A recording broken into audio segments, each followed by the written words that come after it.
So a step-by-step guide to buying a new construction home. Hey guys, it's Les with the Les Walden Real Estate Team, and I get asked this question a lot, and I also see people struggling with the idea of buying a new construction home because they're just not clear on what it takes to make that happen. So let's go through the steps. We'll go through them one by one and tell you exactly how you go about buying a new construction home in western upstate South Carolina. So the first step is you got to study the market. Where do you want to live? Do you want to live close to schools for children? Do you want to live close to your work? Study the market. Figure out a location that you want to be in. Once you've figured that out, at least now in your mind, you've got a starting point. So the next step would be to choose a lender. Now this doesn't change whether you want to do new construction or you want to buy a home that's already there and it's a resale. The first step after choosing a location is you want to choose a lender. The pre-approval letter is like gold when you're a buyer. It's what proves to the seller that you can afford to buy the home. It's what, when you make an offer, that seller has a comfort level about your offer.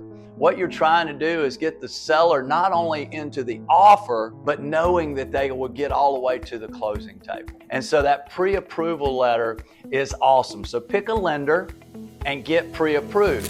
When you get that pre-approval letter, it'll let you know several things. One is that how much home you can afford. So you're not looking at homes or considering building a home that's out of your price range. The other thing that you want to remember about this, if you're looking at new construction, is that some builders have preferred lenders. And because they have those preferred lenders, if you'll use that lender, they will give you some type of an incentive, maybe towards your closing expenses or a rate buy down. The next thing you have to do is you have to pick a floor plan. You have to know what you want. Do you want a one-level home with everything on one floor? Do you want a two-story home to create maybe a little more privacy? In that two-story home, do you want the owner's suite on the main floor? You need to decide, are you scaling down because all the kids are gone and you don't need this big house you got now and you want to build a new one? Or are you scaling up because maybe you're adding to the family? Maybe you're doing multi-generational, moving grandparents in or parents in, and you need to scale up the size of your home. And so you've got to look at floor plans that would accomplish your goals. You always want to pick the plan that fits your needs. So that's the next step. The step after that is review the included options. Every builder has them. Review what the house is going to have in it. You know, the basics are always going to be there. You're going to have some type of foundation. You're going to have some type of framing. You're going to have some type of roof, some electrical. You're going to have some heating and air, plumbing. Those things are kind of the same. You do want to see what is included from a finish perspective though. What type of tubs and showers? What type of flooring? What type of windows? Those kind of things are important to know what is included in your home. And all builders are different. All are different. All neighborhoods are different. Maybe what they require, not require. But you're looking to see your countertops, your hardware, just all types of things that should be or may be included in your home. After that, and you know what's already in the price of the home, are you going to make any upgrades? It's time to make that decision. Do you want to change maybe the flooring in the owner's suite from carpet to LVP or hardwood? Or do you want to change maybe a shower from a fiberglass to a ceramic tile? Once you know what's included in the base, then you can decide what you want to upgrade to make this new home your specific home. The next step then is pick your colors. You got to pick your paint and your flooring and your countertops, and sometimes you get to pick exterior colors. There's just lots of things you get to pick to customize this home to your taste, to your liking. Now, in certain communities, there are limited selections, and of course, if you're doing this all on your own, you might have lots of color selections to make. Could be a little overwhelming for some people if you're doing it that route.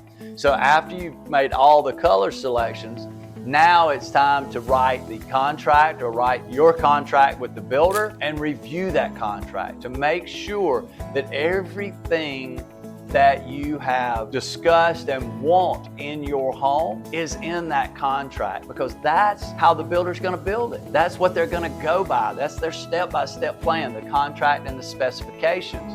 So make sure those are what you want in your home. Now after that, there'll probably be a process between writing that contract and getting it done and this actual start time. But right before start time, it doesn't hurt to do a pre-construction meeting with your builder or site superintendent. You do that pre-construction meeting to review the plans, to review the specifications, to answer any questions you might have right before the home gets started. That way you're trying your best to eliminate any issues that might come up during the construction. Look, it is construction. Things happen. Give them a chance to finish, but the pre-construction meeting helps to minimize the chance of those little mess-ups, we'll say, that can be fixed very easily, but that pre-construction meeting helps with that. Now, some builders also like to do what they call a pre-drywall inspection. So this is before the sheetrock or the drywall goes up. You can go through the house with your builder and you can see all the plumbing drops. You can see all the electrical drops. You can see all the heating and air drops, all the things that end up being behind the sheetrock or the drywall. You get to see that and make sure things are kind of placed where you want them to be placed. That's very important. Some builders do it, some don't, but it's an important step to make sure, because once that insulation and sheetrock goes up, it becomes really difficult to make any of those changes of the things that are behind the sheetrock, like those mechanicals and things of that nature. So after your pre-drywall walkthrough, then it's really just a race to the finish line.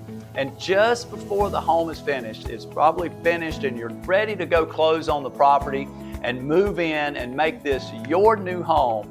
The next step is what's called an orientation walkthrough. And you'll again meet with the site superintendent or the builder, and you'll walk through the home. And at this point, it's that builder's opportunity to help introduce you to the inner workings of the property. They'll show you things like the thermostat and kind of how that works. They'll show you the electrical panel and point out, the breakers and that they're all labeled, and show you the water heater and how it's functioning, and maybe a main water shut off just in case a water catastrophe happens. You need to cut water off to the house. They get you comfortable or help you understand how the house works. I mean, they were there the entire time building it. They help you understand how all these things work and do an orientation walkthrough.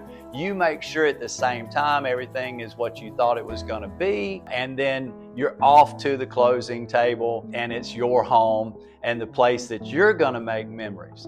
But it's a simple process. There are a few extra steps in buying a new construction home versus buying an existing home, but it is a great process. And what we like to say here at the Les Walden Real Estate Team is we have a proven process. We've dealt with a lot of new construction through the years, and we know exactly the steps that you need to take in order to make it just a wonderful experience. If you want to talk more about the steps in building a new construction, don't ever hesitate to reach out to us here at the Les Walden Real Estate Team. We would love to walk you through these steps, and if you decide that new construction is the way you want to go, we certainly can assist that. Or if you make the decision that you don't have the time for that, then certainly we can help you find that resale property that's just right for you.